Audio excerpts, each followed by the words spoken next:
G'day there, Ray Corcoran here. In today's video, we're going to be talking about why I don't iron my shirts. Just kidding, we're going to be talking about how to start a business and how to transition from a job into a business and how to do it as not painfully as possible. So starting a business is all the rage at the moment. It has been for the last couple of years especially. And a lot of people are doing it. They like the idea of, telling the boss where to shove it and starting their own thing. Now, that all sounds really, really good. And having done it myself, I was in corporate, and I'm going to talk about that in a moment. The transition was very, very bumpy. And I think it is for a lot of people. I think it is for most people, actually. But you never hear about that. And a lot of people get enamored by the thought of them going from their job, which they may not like, into a business, which seems fun and exciting and sexy and all that sort of stuff. So what are some of the benefits of moving from a job to a business? Well, there's a few obvious ones. One is it's probably going to be a lot more fun. Not everyone would probably agree with me on that, but I have found it way more just way more fun. Running the business and the people you meet, the experiences you have, the places you may travel as a result of your business. It's just a whole bunch of fun, and I just never would have done those things if I had stayed in my job. The things that I love about it the most is, one, you can, if you're good, you can make a lot of money. You can make way more than any traditional job. So, depending on where you live in the world, think about the traditional salary, average salary. You can make, 10x that. You can make $500,000 a year. You can make $1 million a year. You can make $10 million a year. And more in extreme examples, and there's no limit to how much you can make. Whereas in a lot of jobs, you can make little incremental improvements in your salary, and I was doing that when I was in corporate. But if you extrapolate that out over 30 years, 40 years, you realize that you'll make a good living, and if you're good at managing your money, that'll work out great. However, for me, I didn't want to wait till I was 70 before I had a lot of money. I wanted that to happen within a sort of 5 to 10 year time frame between probably 25-ish to 35-ish. The cool thing as well is you can make money at any age. So it's not like a corporate structure where you have to earn your stripes, and you do have to earn your stripes, but you don't have to sort of wait your turn for promotions and all this sort of stuff. If you're 18 and you've got an excellent business, an excellent product, and you're great at selling it, you can make people can make $1 million a year as an 18-year-old. It's rare, but it's possible. Whereas an 18-year-old within a corporate job or an entry-level role, maybe 18, 20, they're just not going to be able to make that much money on average. Sure, there's going to be outliers, but most of them don't make that much money. Some of the downsides of starting a business are, the stress. The biggest one, I think, is the uncertainty. There's never a moment where you're like, you're definitely going to get these customers, or you're definitely going to keep these customers, or you'll keep these staff members. There's all these different things that go wrong all the time, and that's part of the package, if you will. And there's constant uncertainty. So if you're someone that doesn't like uncertainty, then maybe a job is better for you, and there's nothing wrong with that. But the business, it does come with extra uncertainty. So in terms of my story and how I did it, I went to high school. At school, or I ended up getting expelled at my school, and then I went to university, ended up dropping out of university, and then from there, because I kind of stuffed up all that, I kind of just went into any entry-level corporate role, doing phone tech support for a telecommunications company in Australia, and I was doing that for a little while, and then eventually I was studying marketing at university before I dropped out, and then I eventually moved after multiple roles, moving sideways and up, and just gradually moving to better and better positions as I went. But basically what happened was I just realized that I needed to start something on the side, and so I taught myself web design, which is I'm not really too passionate about it, but I did know how to build websites, like very basic rudimentary websites, but I knew how to do it for money, so that was a start, and people that didn't know how to do it would come to me, give me money, and I'd make it for them. And that was a great sort of entry-level way to get into business. And basically after a while, I was kind of doing my job and then doing the business on the side, and then I thought I had enough customers to sort of get going. I didn't know what I was doing at that stage in terms of business. I had no idea. I made a bit of a stupid decision by just completely quitting my job. I didn't reduce my hours or anything like that. I just quit the job and went full-time on the business.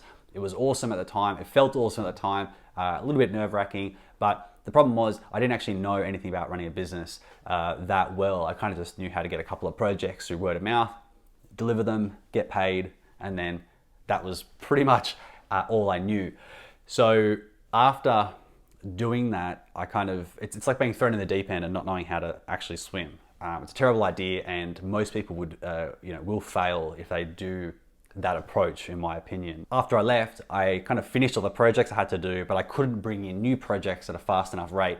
So I was getting work in dribs and drabs, but I had no, this is how I kind of got into marketing, which is what I still do today, I didn't know how to bring more work in. So I was kind of in a situation where I kind of was just doing word of mouth work and as a freelancer.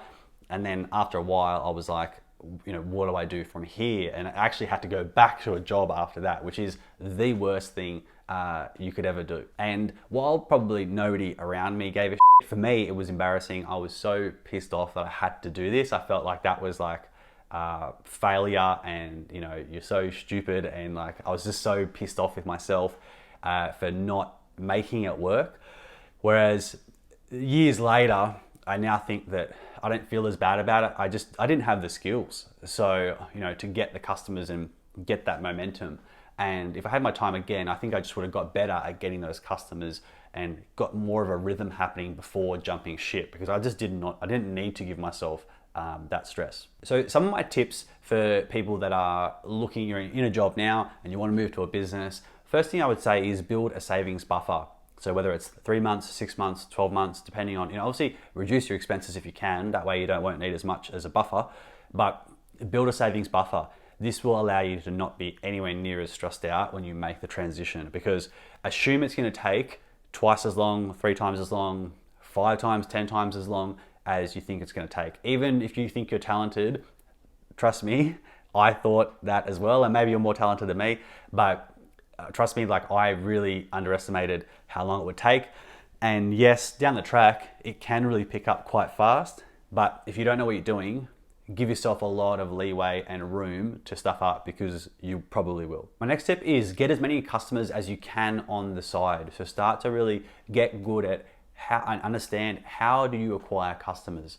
What are you doing to get customers? If you just get word of mouth, you're just going to get word of mouth. And word of mouth is great, but you can't be dependent just on word of mouth, because if it dries up, what are you going to do? You realize you don't have any feathers in your cap when it comes to this sort of stuff. So you're just like, well, I was just hoping to get referrals, the referrals dried up, and then what now? So you need to get good at getting customers, whether it's like you learn how to do ads well, you learn how to do partnerships, you learn how to do social media posts well, you learn how to do video content like this.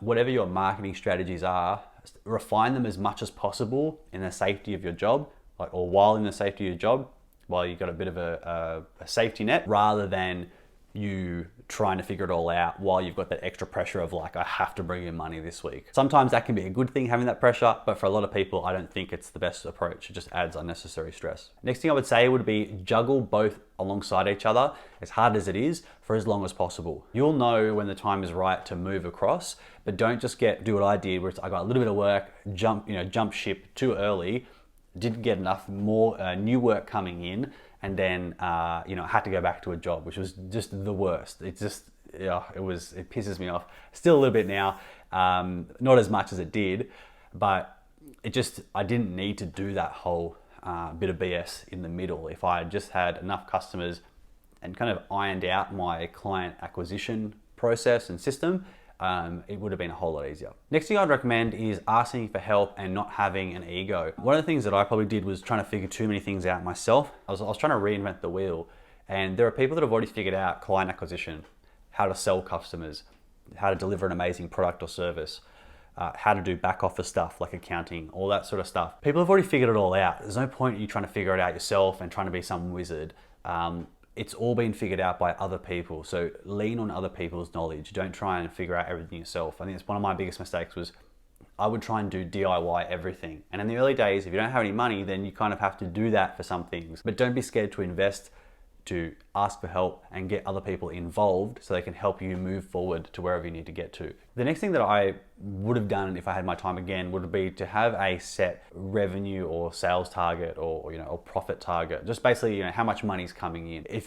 I would recommend having some sort of benchmark or target that you are working towards, that and maybe say as a rule, if you hit 10K a month, say for example 3 months in a row, I don't know what your expenses are and what your sort of financial needs are, but let's just say hypothetically 10K a month. If you do that 3 months in a row, you can quit, or 6 months in a row, you can quit, or if it's 20K a month or whatever it is, set something like that. And that's a non-emotional way for you to assess whether you can produce enough income and consistently so that you can step away with a lot less risk. So I hope you found those tips useful. If you're thinking about doing the jump from job to a business, I don't know, your personal situation. However, for me, I found it was one of the best decisions. It probably was the best decision of my life. It's given me a whole lot more freedom. I've made significantly more money than I ever would have in corporate, even if it was, and that was going relatively well. I knew long term I would have made a lot of money in corporate, but how long it would have taken, probably would have taken several years, if not, maybe even decades longer. If you have any questions about how to do it for your own situation, please ask me. I'm more than happy to help you. Leave a comment down below. Give the video a like if you liked it. If you didn't like it, give it a like anyway. A thumbs up, please. If you're interested in this sort of stuff, making money, investing money, and saving money, consider subscribing. We do 2 videos every single week. And yeah, hope you like the video.